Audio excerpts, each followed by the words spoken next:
And now we go to Kimberly Lee Miner, CEO of Bumbershoot, a firm that provides market insights for inclusive, equitable, diverse representation across brands. Kimberly drains from a wealth of experience in leading US and international retailers in marketing, merchandising, sourcing, and so many other things. Thanks so much for your time, Kimberly. Let's dive right in. The retail market is facing major challenges right now in the US, but also globally. What do you see as main challenges or issues currently? I think there are a few things going on. One, inventory is a problem. And everywhere you go, there's off-season inventory. People are having summer sales and it's almost Christmas.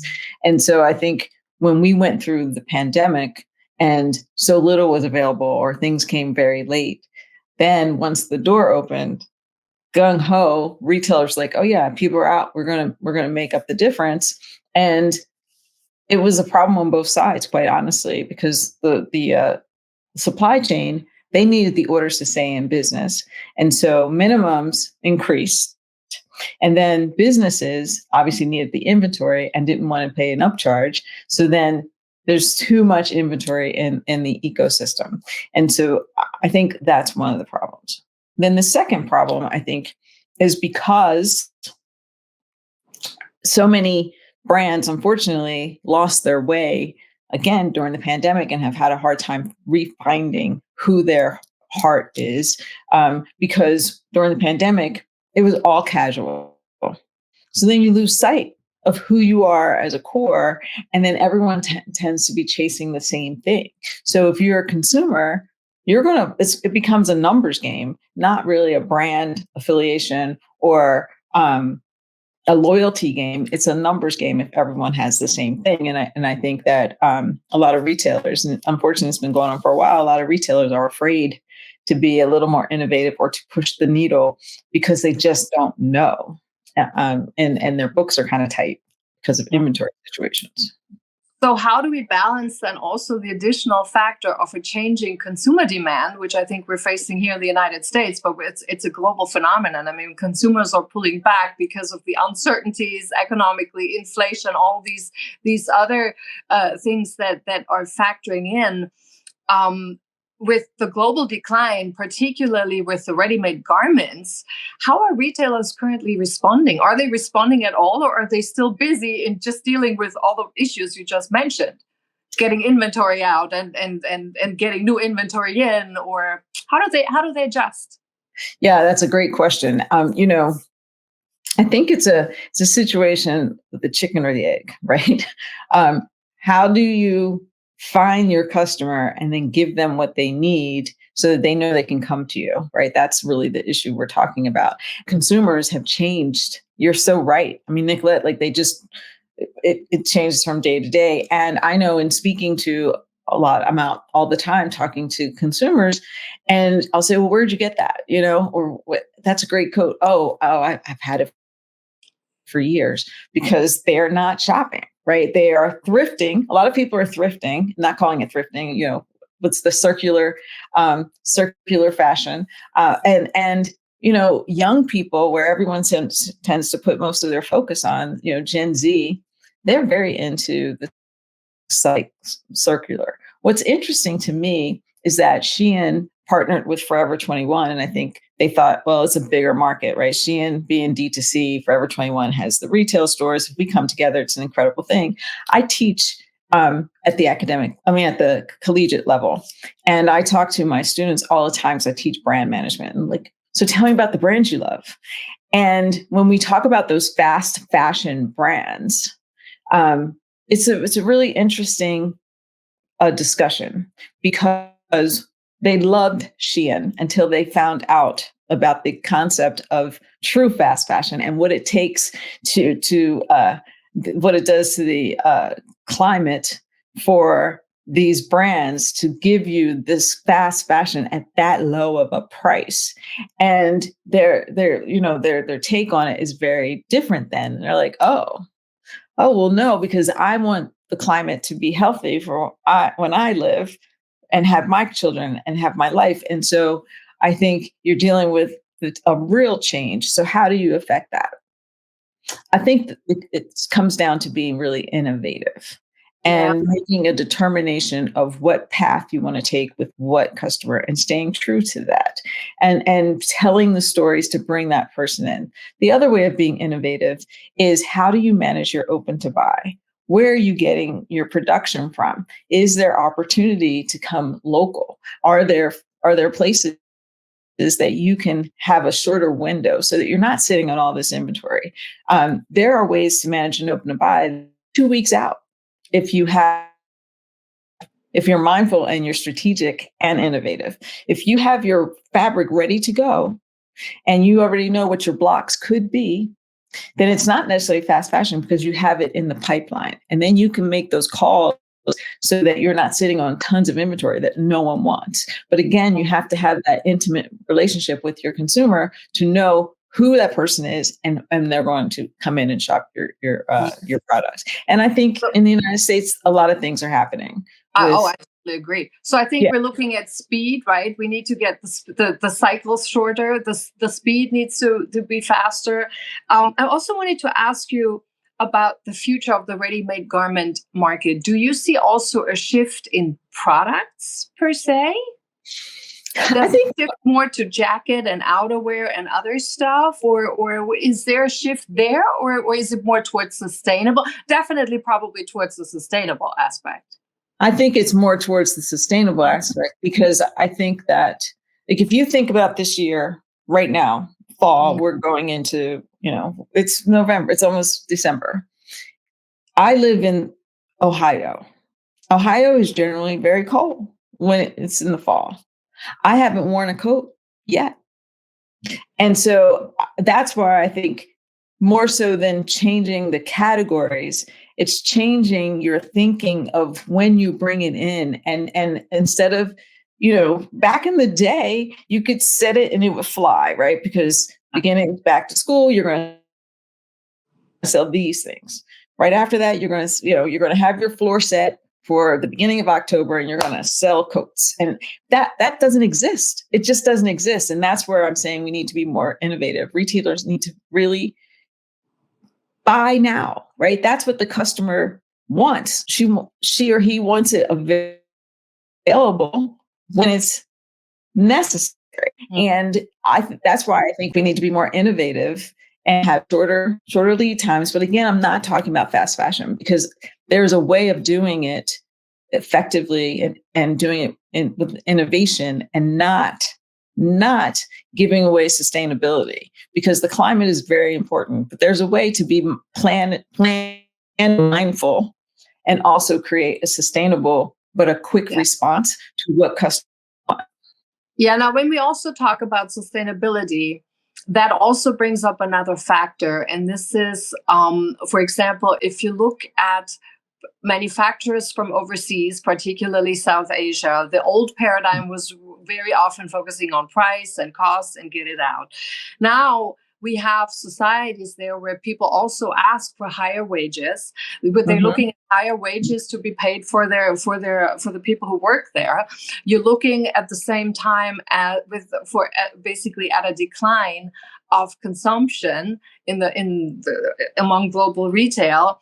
So somehow there has to be also a different level of collaboration or support, I presume, or I would say, again, with US retailers, for example, and manufacturers overseas. Where do you see that wiggle room? Is that happening? Is there room for improvement? Where are some of the incentives and some starting points?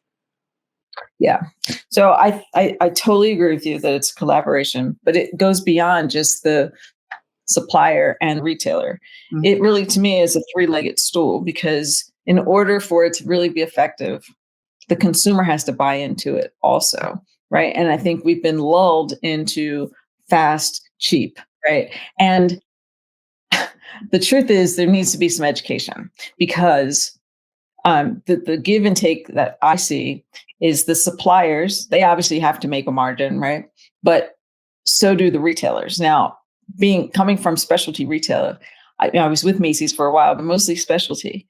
Those margins have gotten larger, and most investors expect it to go up every year. So there has to be collaboration between the three, because at some point the stool is going to break, because you're not going to be able to push on the suppliers, but so far to get it as quickly as you want and at that price point. So I think there's got to be some wiggle room, and maybe it's in the materials, but I think retailers have an opportunity to bring the margin down just a little bit. I mean, we have retailers who have 80, 90% markups, like, or higher. Bring it down just a little bit, right? But the customer is at the heart of all of this, Nicolette. And if they don't understand that you just can't get it for free and make it sustainable, human rights, we haven't even talked about that, but all of that goes into the product. And you have to, there has to be a mindset change of what it takes for this product to get to you. Oh, absolutely. So, and that's on the consumer side. So in this case, on the in the US, and also in other countries. Now, we talked a little bit about the economic climate. We talked about what retail can do, and the manufacturers. If you had to describe some key pillars, for example, in what would be an ideal climate, where you say economically, environmentally, politically, to make these things happen, mindset shift, education wise, what are some key starting points that would need to happen? Any thoughts on that? And I realize that's a hard question. I know. It is a hard question, but it brings me back to an event that I was involved in 2 years ago, and it was at Google's headquarters, and it was all about educating on what does the sustainable market mean to you, right? What are the impacts? And it was really fascinating because people just didn't realize. So having those conversations on a stage, but engaging with the audience who are the consumers, it made it very clear to me. People say they grab onto catchphrases, but they don't really know how that will impact them, right? Yeah. And so I do think, as in most things, it will start with education. But I think in order to really educate everyone, we're going to have to make it digestible, right? And meet people where they are. And it can't just be WWD or like talking heads. It really needs to be where people are. And so an example is my oldest son, who's 21 now, but when he loved to read until he was like 12 or 13. And I would bring books and he didn't want them. And I was on a business trip traveling, and I saw Complex News, and it had Zendaya on the cover, and he loves Zendaya. And oh my goodness, this is real news, but it's written for young boys, right? Like, and it's all about, and I bought him that. And now he is a voracious reader. He actually interned at Complex because it met him where he was at the time. And so I think that is the opportunity for those of us who really want to educate and make a difference. We need to be where they are and educate the consumer first, because they're the heart of it, and if we don't educate them to understand what it could mean detrimentally, but what the benefits are for them, then we're just going to be talking to ourselves. That's also the hardest aspect. That's also the hardest aspect of educating the consumer. It's the longest, it's the most time consuming. That's exactly right. And it's That's the most difficult one, because changing a culture, I find, is usually extremely, extremely difficult. Now, last question. Where do you see manufacturers, for example, from South Asia that deliver a lot of our ready-made garments? I know Bangladesh, for example, is in the meantime the second largest supplier to the United States. They surpass China and Vietnam in what I know it was large. It's really, really big. So where do they factor in? Do you see where they can make some adjustments maybe to better fit into that new paradigm or make it work better? Certainly. Either lead time shorter or something else? Yeah, I think that, once upon a time when I first started as a merchant, my open to buy was by country. Mm-hmm. Right. And as I've gone through, it's become very global. Right. So everyone has to compete on the same scale. And that being the case, because Bangladesh is so large, right? And so many companies are dependent on them, or some are probably even tethered because they have such a big hole. They have responsibility.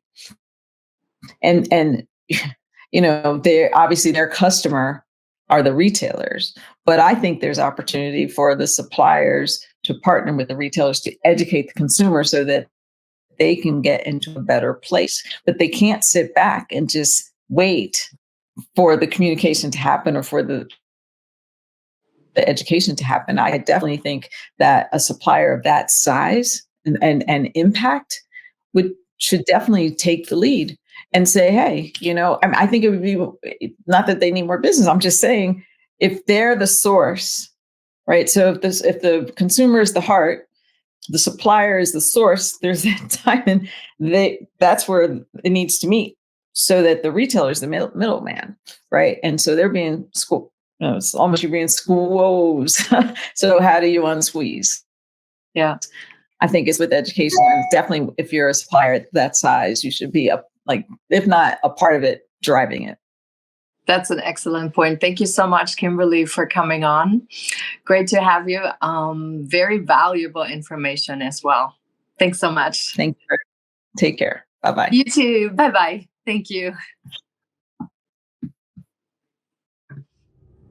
Shahidullah Asim, Vice President of the Bangladesh Garment Manufacturers and Exporters Association. Thanks for watching. We wanted to shed some light today onto the challenges, but also opportunities for going forward with the ready-made garment industry. A big player in Bangladesh's success story. One that can even be refined and perhaps pivoted into yet another success story of greater growth going forward. I'm Nicolette Dividar from Washington, D.C. See you next time.